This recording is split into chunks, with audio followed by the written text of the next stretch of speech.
Right, and Instagram, we are live. Happy Feeling Fab Friday.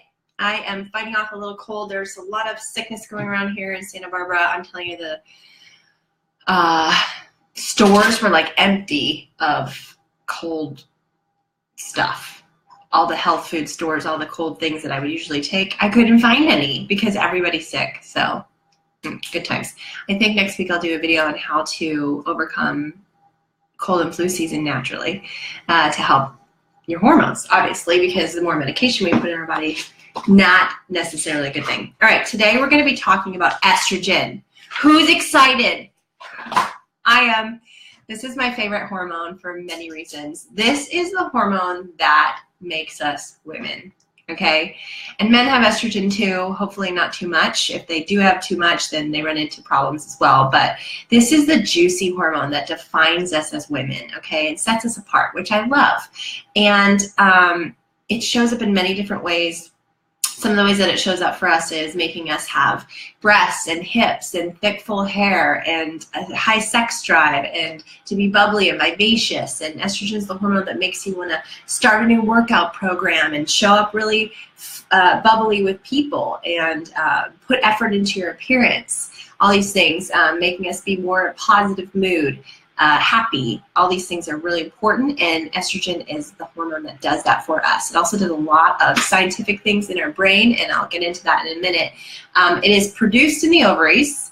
Okay, so that's the primary way it is produced, but it's also produced by fat cells. So even if you've had a hysterectomy and your ovaries are removed, you can still be producing estrogen from fat. And so excess estrogen stores as fat, and then fat produces more estrogen. So people who are overweight or dealing with that are kind of in a catch-22 with estrogen, which is not necessarily a good relationship with it.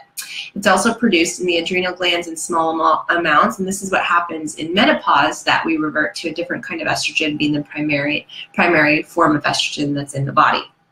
So like I said, this is the hormone that gives you breasts, it gives you hips, it gives you thick, full hair, it makes you feel good, it works with oxytocin, dopamine, and serotonin in your body. This helps your mood, this helps your sleep, this helps your appetite.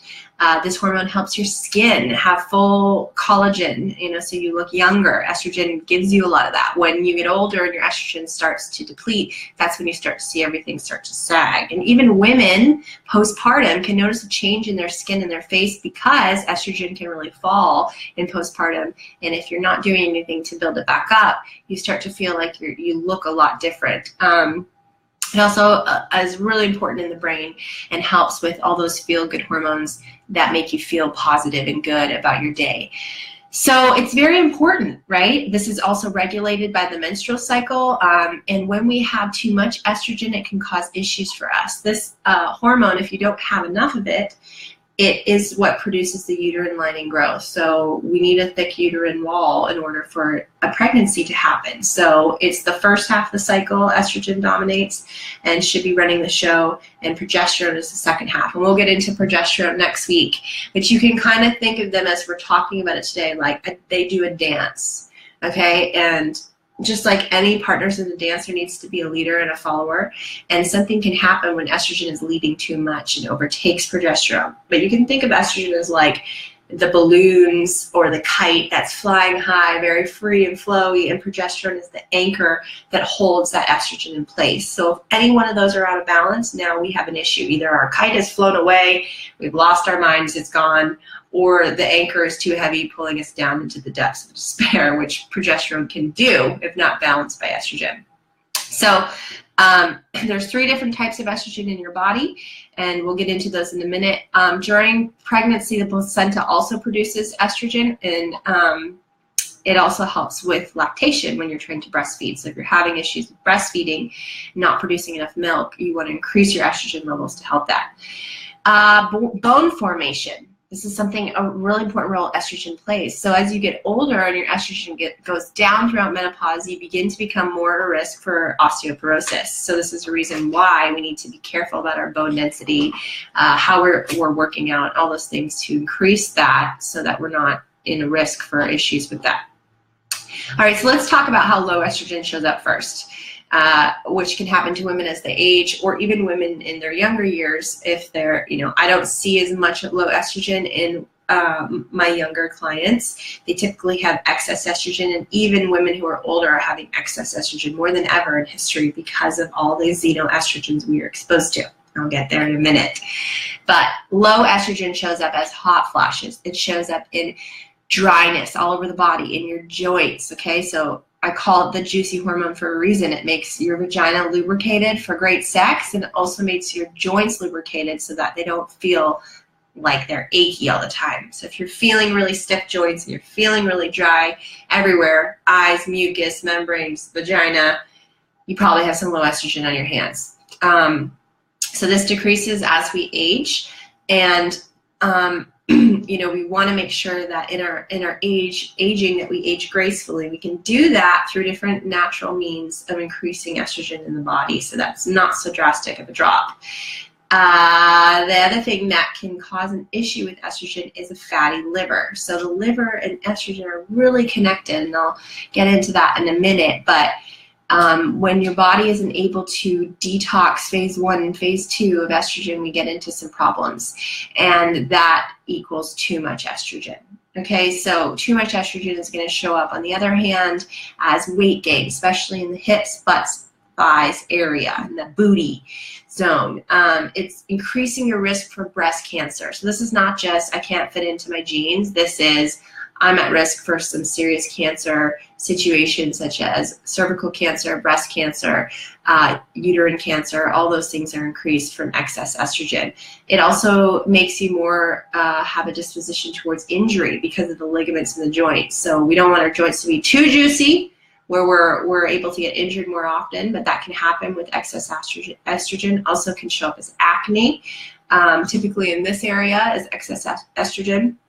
One of the big things that shows up is water retention. This was a big one for me when I had excess estrogen. It's almost like there was a layer over all my bones and my muscles of just this water, and I felt bloated all the time, and no matter what I did, and I would notice little dips in my cycle, but the majority of the time I felt bloated, and it was very frustrating, and I felt 10 pounds heavier than I really was. So it also shows up as heavy periods, so really heavy bleeding. When you don't have that anchor of progesterone for the kite and the balloon of the estrogen, it's going to show up as endometriosis, fibroids, really heavy periods, really bad mood swings, breast tenderness, irritability, a lot of anxiety, or even depression, sleeplessness, weepy, foggy in your mind, headaches, very emotional around the time of your period, bloating, and struggles with losing weight. So these are all serious issues that just make you feel like S-H-I-T. And, it really affects our emotions as a woman when we have excess estrogen. And part of the reason that I believe that women are struggling with this more than ever is, one, we're more emotionally stressed than we ever used to be. And so estrogen comes into play and its reactions in that. And also we have more exposure to artificial estrogens called xenoestrogens than ever before. So those show up in everything from plastic to the perfume that you wear, to the lipstick that's on your face, to the carpet that you have in your house, to the meat that you're eating, to the dairy that you're eating. It's just coming into our body in so many forms. And women, we put so many products on, and we don't understand how drastically they're affecting our estrogen levels. So the really key to estrogen is you want to use it when you have it. It's going to make you juicy and sexy and all those wonderful things, and then you want to lose it. You want it to exit the body. And estradiol is the main form of hormone. I'm not going to get into all the science of it, but it's the main hormone, and that breaks down into metabolites. Okay, and it is crucial to have that breakdown to really maintain balance. So this happens through 2 phases in the liver.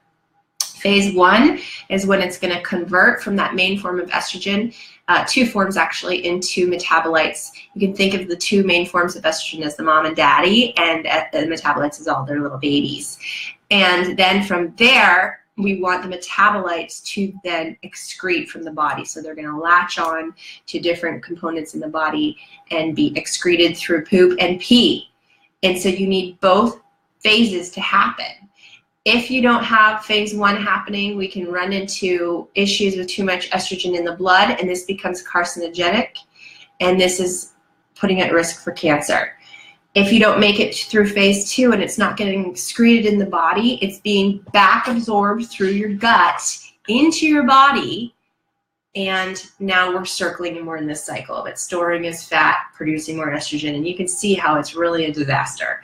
So one thing that you can do to help your estrogen levels, if they're too high, is to eat a lower fat diet, because too much fat, the gut reabsorbs those estrogens. And fiber is actually like, think of little sponges that soaks up that estrogen and gets it out of your body through your poop and your pee. So a lot of women don't eat enough fiber. You should be eating like 35 grams a day of really good amounts of fiber. And this is a problem for women who have done paleo diets, because they're not eating enough fiber, they're eating a lot of fat.